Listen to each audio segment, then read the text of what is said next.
Nous tenons cette conférence de presse dans un souci de transparence totale auprès de la population de Bouaké et de toutes les parties prenantes du club. Moi, en tant que président et les membres du comité exécutif qui gère le club au quotidien, nous avons confié journalistes à un moment d'échange afin de faire le point sur le contexte actuel ainsi que sur l'avenir du club. Avant tout propos, je tenais à vous transmettre mes remerciements pour avoir honoré ce rendez-vous malgré la fête pascale et la période de jeûne. Chers amis de la presse, autrefois la ville de Bouaké était une cité sportive et de champions à travers le football qui a occupé sainement la population bouakoise. Nous avons vu passer de grands sportifs qui ont fait la fierté de la ville. Au plus profond de la crise politico-militaire, nous avons eu l'idée de créer ce club afin d'occuper notre jeunesse et d'apporter notre modeste contribution à la consolidation du tissu social et au rayonnement de la ville de Bouaké à travers le football. Tel était notre engagement et notre vision. En effet, nous sommes venus par passion au foot, étant donné que certains dirigeants nous avaient donné la chance de participer à des tournois majeurs de Bouaké, le stade de Yaoundé par exemple. En retour, nous avons souhaité donner cette chance à nos jeunes d'exceller et de devenir des modèles. Il y a 15 ans que nous avons commencé ce travail et aujourd'hui, notre club joue au plus haut niveau du championnat national, c'est-à-dire la Ligue professionnelle, Ligue 1. Que de sacrifices et de dons de soi pour atteindre ce prestigieux niveau. Chemin faisant, grâce à la vision du président de la République, notre pays a décidé d'organiser la Coupe d'Afrique des Nations. Ce qui a amené à la délocalisation de nos matchs hors de Bouaké pendant 5 ans. En faveur de la Coupe d'Afrique des Nations 2023, merveilleusement organisée par notre beau pays, notre ville s'est vue dotée de nouvelles infrastructures sportives de niveau mondial. Donc après cette CAN, nous revenons à nos bases en recevant les matchs désormais à Bouaké. Cependant, le stade de Bouaké, qui avait le meilleur public de la CAN, ne fréquente plus nos stades et ne joue pas pleinement leur rôle de 12e homme. C'est vrai que c'est un phénomène national, mais Bouaké doit faire la différence et continuer à sortir massivement pour venir pousser les équipes de Bouaké à la victoire. Nous invitons les autorités de Bouaké à prendre leur place dans cette mobilisation afin de mériter les joyaux construits pour Bouaké. Aujourd'hui, c'est inadmissible de jouer dans un stade presque vide à Bouaké. Deuxièmement, comme vous le savez, notre club est en difficulté dans le championnat après 20 journées, comme d'ailleurs les autres équipes de Bouaké. Les causes sont endogènes et exogènes. Endogène, un mauvais recrutement, un mauvais coaching malgré les moyens dégagés.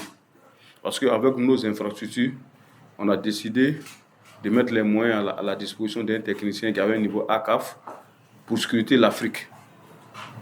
Malheureusement, ça n'a pas été le cas. Après cette journée, 6 défaites, un match nul, on a décidé de se séparer de ce dernier. Et nous sommes débrouillés pour venir en seconde phase. En seconde phase, on a fait le recrutement qu'il faut. On a libéré les joueurs qui n'avaient pas le niveau. Aujourd'hui, je pense que nous tenons quand même la barre. On a un espoir pour le maintien. Les causes exogènes. La professionnalisation de notre football requiert beaucoup de moyens et la subvention seule ne peut pas résoudre nos problèmes. Nous nous battons avec des moyens personnels pour juguler ces problèmes, mais insuffisants par rapport à notre ambition et la vision de Bouaké Nouveau. Nous avons lancé des demandes de soutien à toutes les autorités locales. À part le maire qui semble nous donner une oreille attentive à nos cris, il n'y a aucun cadre pour le moment qui a répondu. À telle enseigne que aujourd'hui solliciter un individu nous met la honte. Bouaké regorge de grands cadres et ministres qui doivent nous accompagner pour le maintien du club. Aujourd'hui, grâce à Bouaké, on entend le nom de la ville partout dans le monde. BFC n'appartient plus à une seule personne, mais à toute une région. Nous profitons de cette conférence pour lancer un appel aux autorités de la ville et de la commune et de la région pour faire bloc autour de l'équipe pour le maintien. Force est de reconnaître que le football est un facteur de rapprochement et d'émulation de la jeunesse, de joie et une influence sur l'économie qui est avérée. Je profite encore pour lancer un appel à des amis qui sont dans des responsabilités au niveau de la région du Gbeke, à qui nous avons adressé des courriers qui viennent prendre leur place dans le club. 3 mots d'ordre sont mobilisation, soutien, combativité. Le club d'une ville a un avenir commun. Ce club appartient aux Boakois et à toute la région du Gbeke, aux joueurs et aux supporters, aux partenaires, aux bénévoles. Ce club vous appartient. Venez prendre votre place. Aujourd'hui, on a une phase cruciale du championnat. Nous devons recevoir 5 matchs à Boaké. On a besoin de victoires sur nos installations. Et pour cela, on a besoin du soutien de nos supporters. Et ce serait inadmissible de jouer sur des gradins vides. Parce que l'apport du 12e homme, là, c'est très important. Ça motive les joueurs.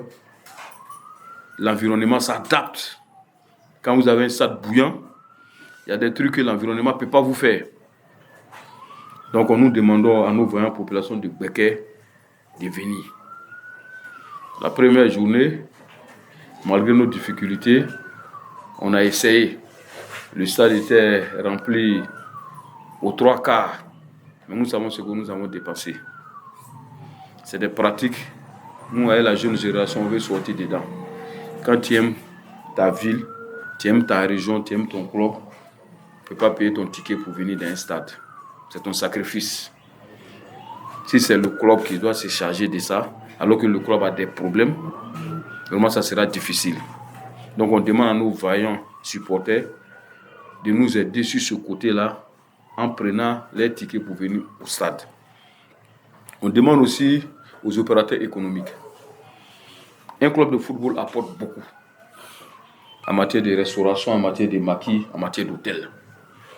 Si nous demeurons en Ligue 1, quand la SEC viendra à Boaké, l'équipe va occuper un hôtel, ils vont manger au restaurant. Les supporters qui se déplaceront pour venir seront dans des hôtels, ils vont manger dans la ville. La ville, ça apporte quelque chose à la ville. Donc c'est pour dire que c'est ensemble qu'on doit booster l'équipe de Boaké FC au maintien. Je me permets aussi de dire qu'à l'image de Boaké FC, les autres clubs de Boaké sont en difficulté. C'est le cas de l'Espérance, c'est le cas de l'ASB. On est tous pratiquement dans le même sac. Donc, population de Boaké, si vous voulez assister au football, aidez votre club à se maintenir. Parce que pour que les éléphants reviennent ici pour des matchs, ce n'est pas pour maintenant. Le prochain match des éléphants, ça va se jouer à Korobo. Boaké va recevoir quand si votre équipe n'est pas dans l'élite. Donc, votre chose, prenez-la et maintenez-la. Sur ce, je m'arrête là et j'attends vos différentes questions.